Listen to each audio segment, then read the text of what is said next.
Hey guys, so this is the beginning of our week 4, and we're going to go a little bit more into the South American culture.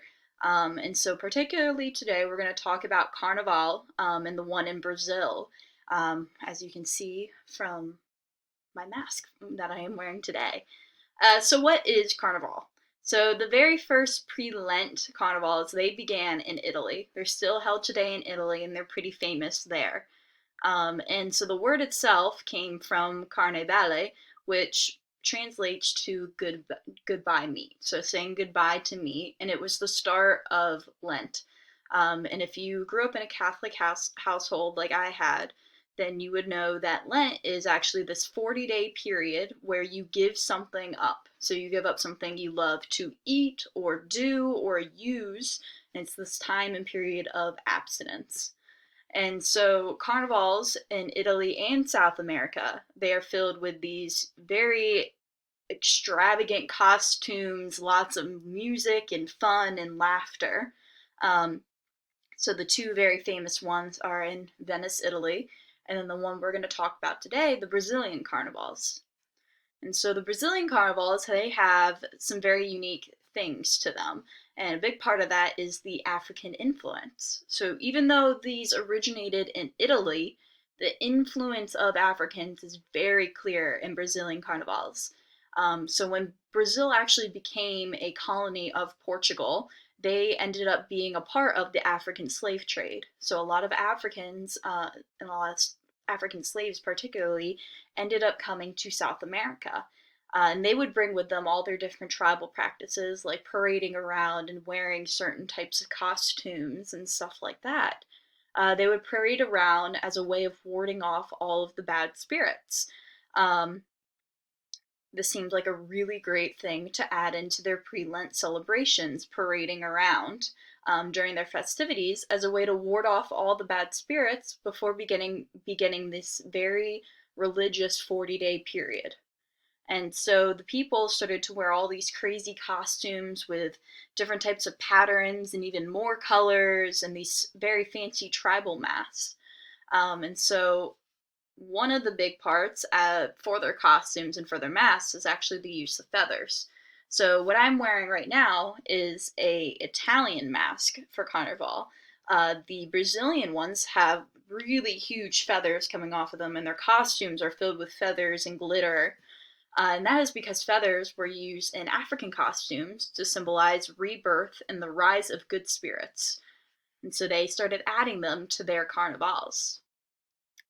Another huge aspect of the Brazilian Carnival is the use of a very particular type of dance called the samba.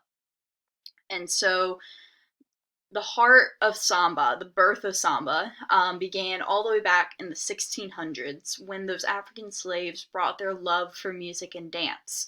And so those slaves from specifically Angola and West Africa, they started to mingle with the locals of Brazil, and they shared their love of samba, a very particular type of beat and movement, where you move your body to the beat of the drums rather than to the sounds and melodies.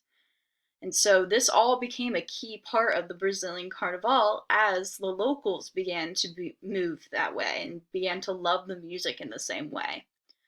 A very crucial moment for the Carnival history was the forming of clubs and groups and schools as a way to share passion for samba in the 1920s.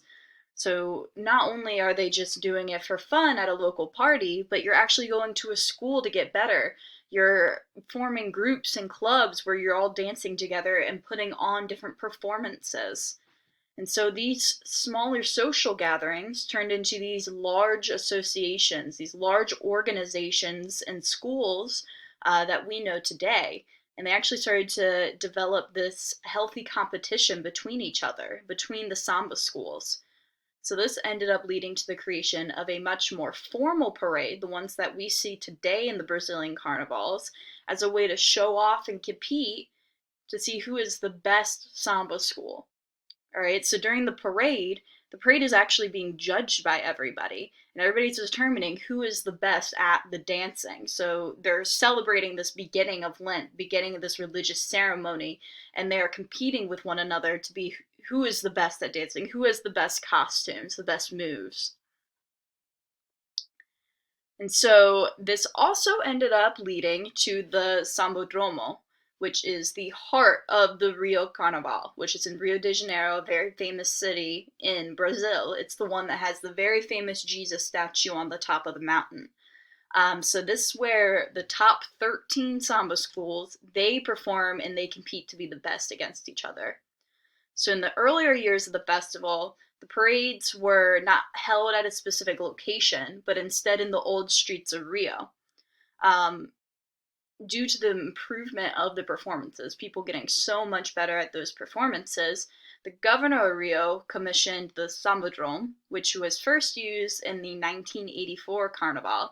The Samba Dome, it's made up of all these stands in this 70-meter avenue where you find these food courts and different waiting areas, and that is where the competition takes place. That's where like the biggest parade takes place, and people pay crazy prices to have the best possible seat of this competition between those 13 schools.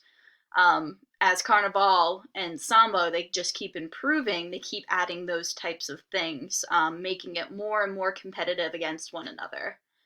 So the Carnival of Brazil, it's one of the most famous carnivals. Next to the Venice Carnival, where it was actually formed, the birthplace of these festivities. The Rio Carnival and the Carnivals of Brazil are the most famous. And that is thanks to the samba music, all the feathered costumes, the crazy masks, and these crazy, amazing performances by those samba schools. And so the words to know for this one, we have Carnevale, goodbye to meat, Lent, that 40-day period, Samba, the dance, Samba schools, where they began to form much more organized versions of those dancing and teaching that dancing, and then the Sambodromo, which is that avenue that they have commissioned. And then down here is a picture that shows you an example of what those costumes look like. So you can see all of the feathers and all of the bright colors and all of the glitter. And so for a small little activity as part of the activities for this week, you can find it in the Google Classroom. You guys will actually create your own Carnival mask to celebrate when it comes around next year.